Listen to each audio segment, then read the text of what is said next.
Good morning. एक बहुत अच्छी न्यूज़ निकल के आ रही है। नीट का रजिस्ट्रेशन स्टार्ट हो गया है। तो सबसे पहले हम देख लेते हैं। ये देख लीजिए, national eligibility cum entrance test UG यानी अंडर ग्रेजुएट के लिए। ठीक है, इसका इन्फॉर्मेशन में कुछ पॉइंट्स हैं जो नोट करने लायक हैं, वो देख लेते हैं हम।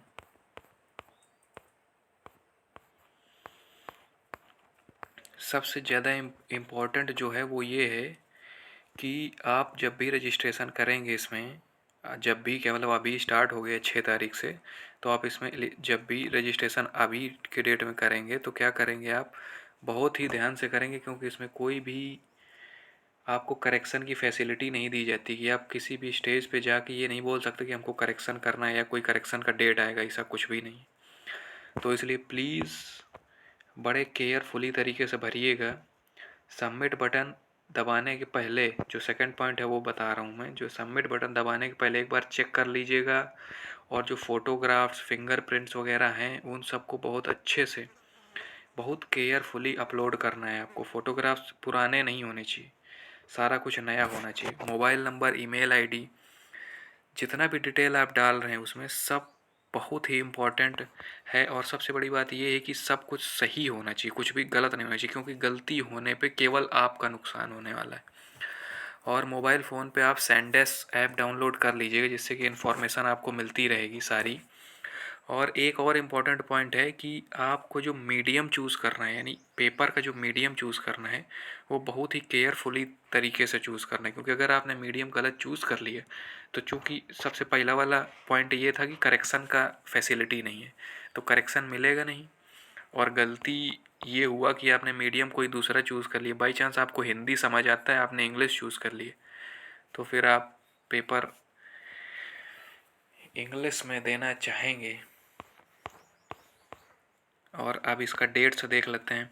एप्लीकेशन इसका स्टार्ट कब से हुआ है? 6 अप्रैल से हुआ है। रजिस्ट्रेशन स्टार्ट होने के बाद एप्लीकेशन स्टार्ट हो गया, आप फिल कर सकते हैं।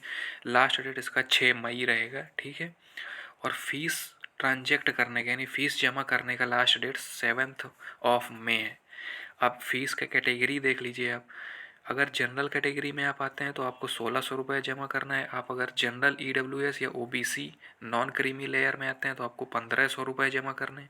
SC ST या थर्ड जेंडर यानी ट्रांसजेंडर में अगर आप आते हैं तो आपको 900 रुपये जमा करने हैं। अगर आप कहीं बाहर से हैं, यानी इंडिया से नहीं है, आउटसाइडर हैं, तो आपको 8500 रुपये जमा करना पड़ेगा।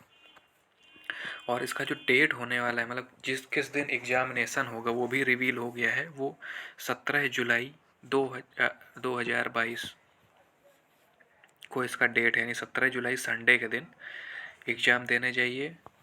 और इसके लिए जो वेबसाइट्स हैं, वो वेबसाइट्स ये देखिए, www.nta.ac.in, और ये दोनों वेबसाइट्स हैं, इनको मैं डिस्क्रिप्शन में डाल दूंगा, जिससे आप डायरेक्ट वहाँ पे आप लॉगिन कर लेंगे, यानी आप डायरेक्ट जाकर रजिस्ट्रेशन कर पाएंगे। और कुछ इम्पॉर्टेंट चीज़ें और हैं जो मैंने हाईलाइट की हैं। सबसे बड़ी बात यह है कि आपका जो रजिस्ट्रेशन नंबर, जब आप रजिस्टर करेंगे अपने आप को, तो आपका एक रजिस्ट्रेशन नंबर जनरेट होगा। आप उसका या तो स्क्रीनशॉट ले लीजिए या उसको कहीं पे लिख के रख लीजिए। तब आपको एप्लीकेशन नंबर एंड पासवर्ड तो आप स्वयं से बनाएंगे, तो पासवर्ड और एप्लीकेशन नंबर या तो स्क्रीनशॉट लेके रखिए या कहीं पे रख लीजिए, ताकि आपको जब लॉगिन करते वक्त किसी भी तरीके का परेशानी नहीं होना चाहिए, ठीक है ना। और जो भी डॉक्यूमेंट्स अपलोड होने हैं वो ये देख लीजिए। इसमें मैं थोड़ी देर रुक जाता हूँ, आप इसको आराम से पढ़ सकते हैं, ठीक है, कौन सा क्या है ये सारा। आप सबसे फॉर्म पर भरने से पहले आप इन सारे डॉक्यूमेंट्स, फॉर्म भरने से पहले आपको क्या करना है, ये सारे जितने भी डॉक्यूमेंट्स हैं ना, इन सबको उनका साइज़ में अरेंज करके रख लेना है। इसके बाद फॉर्म भरना है, ठीक है ना। तो गलती होने का चांस बहुत कम हो जाएगा। और सबसे बड़ी बात यह है कि जो जिस चीज़ का है डॉक्यूमेंट, उसमें उसी का नाम लिखिए। नाम लिखने में गलती नहीं करिएगा, कि अगर लिखना कोई सर्टिफिकेट है किसी चीज़ का, आप लिख दिए उसमें कुछ और, ठीक है ना, तो उसको सही से करिए। और इसके बाद चलते हैं, हाँ, फ़ीस पेमेंट। फ़ीस पेमेंट करने के बाद स्टेप 3 आपका क्या है, फ़ीस पेमेंट। तीन स्टेप में फॉर्म पूरा फिल करना है, फर्स्ट, सेकंड एंड थर्ड। अगर आप फ़ीस पेमेंट नहीं करते हैं तो आपका जो फॉर्म है वो भरा नहीं माना जाएगा, यानी आप रजिस्टर्ड नहीं हुए, आपको एग्ज़ाम देने को नहीं मिलेगा। इसलिए आपको फ़ीस पेमेंट करने के बाद उसको प्रिंट करके रखना है। क्यों रखना है, क्योंकि क्या पता आगे काम पड़ जाए कभी, और जब आप वो काउंसलिंग वगैरह करवाने जाएंगे तो आपको ज़रूरत पड़ेगा इन सब चीज़ों का, ठीक है ना। तो इसलिए जितना भी डॉक्यूमेंट्स आप रखेंगे उन सबको किसी एक फ़ोल्डर पे करके रख लीजिए, या उसको ईमेल में अपलोड कर लीजिए, ठीक है। जब भी कभी आपको ज़रूरत पड़ेगा, जिससे कि सारा डॉक्यूमेंट आपको एक साथ मिल जाएगा। नेक्स्ट इन्फॉर्मेशन यही कि जब स्टेप 3 कंप्लीट होगा तभी आपका फॉर्म कंप्लीट माना जाएगा, ठीक है। और भी हैं कुछ चीज़ें, और ये है कि आपको हार्ड कॉपी जमा नहीं करनी है, आपको ऑनलाइन मोड पे ही केवल आप फॉर्म भर सकते हैं।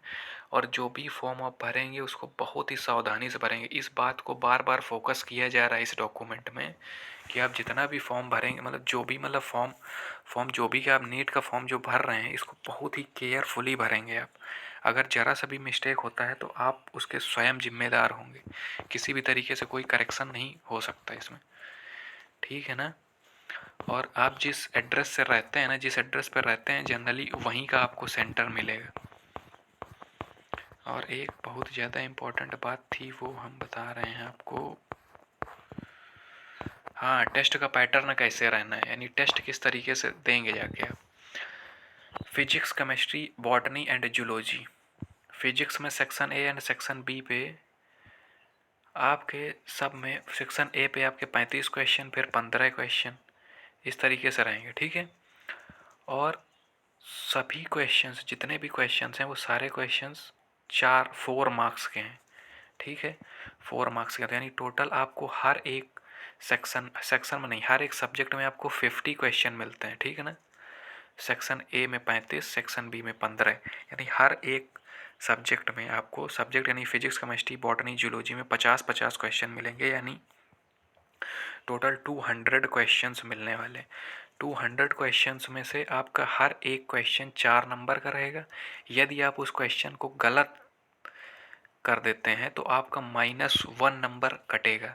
-1 नंबर कटने का मतलब, अगर जिसमें जो सही क्वेश्चन सॉल्व कर दिए हैं उसमें 4 नंबर मिलने चाहिए थे, तो आपका 1 नंबर कट जाएगा, डिडक्ट हो जाएगा, तो आपको मिलेगा 3 नंबर उसमें, यानी माइनस मार्किंग है इसमें।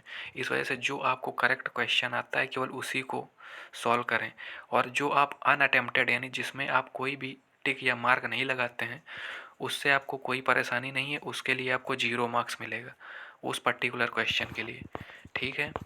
और एक और है, एक, हाँ, कोई जो तुम क्वेश्चन पेपर में जो तुमको मीडियम सेलेक्ट करना है उसके लिए क्या करना है। मीडियम जो आप सेलेक्ट करेंगे उसके लिए ये देख लो, अगर आप इंग्लिश सेलेक्ट करते हैं तो आपको जो टेस्ट बुकलेट दी जाएगी वो केवल इंग्लिश में दी जाएगी। और यदि आप हिंदी सेलेक्ट करते हैं तो आपको इंग्लिश एंड हिंदी दोनों में दी जाएगी, ठीक है। तो यदि आपको हिंदी थोड़ी बहुत क्या, आपको अगर हिंदी लैंग्वेज अगर आपको समझ आती है तो आप हिंदी वाला फिल करें, जिससे कि आपको हिंदी और इंग्लिश दोनों को मिल जाएगा। और अगर इंग्लिश के अलावा अगर आप कोई भी लैंग्वेज चूज़ करते हैं तो आपको उसमें दोनों लैंग्वेज मिलेंगी, एक आपकी जो चूज़ किए हुए हैं प्लस एक इंग्लिश, यानी दोनों लैंग्वेज मिलेंगी, ठीक है।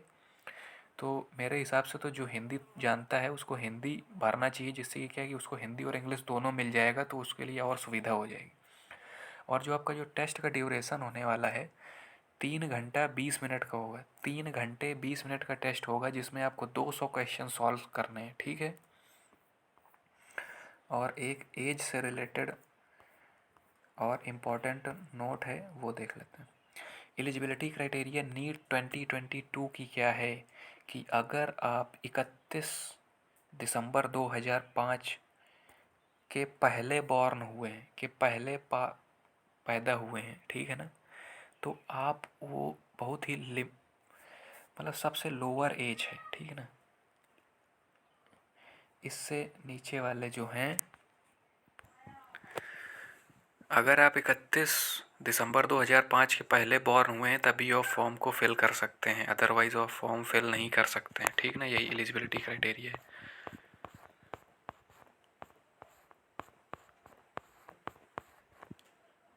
बस केवल इतना ही इन्फॉर्मेशन था और तो कुछ इम्पोर्टेंट नहीं लग रहा है इसमें।